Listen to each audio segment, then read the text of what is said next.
నమస్తే మిత్రులారా, నేను మీ శ్రీనివాస్ చౌహాన్ అడ్వకేట్.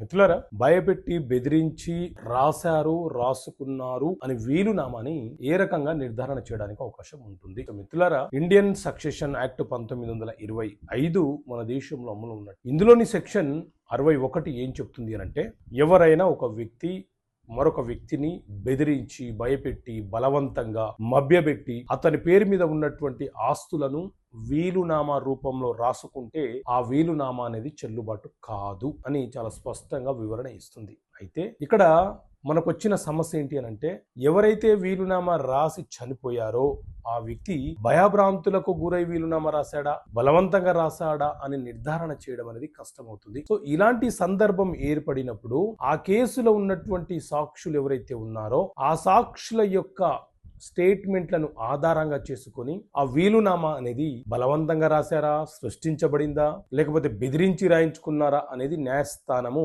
ఒక తుది నిర్ణయాన్ని తీసుకోవచ్చు అని చెప్పి క్రిస్టల్ డెవలప్మెంట్ వర్సెస్ అశోక్ లత ఘోష్ అనే కేసులో సుప్రీంకోర్టు చాలా కీలకంగా తీర్పునివ్వడం జరిగింది.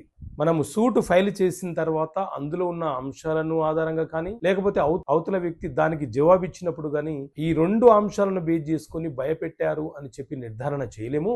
ఆ వీలునామాలో ఉన్న సాక్షులను విచారణ చేసినప్పుడు తేలే అంశాలను బట్టి ఆ వ్యక్తిని బెదిరించి భయపెట్టి రాయించుకున్నారు అనేది నిర్ధారణ చేయవచ్చు అని ఈ తీర్పులో పేర్కొనడం జరిగింది.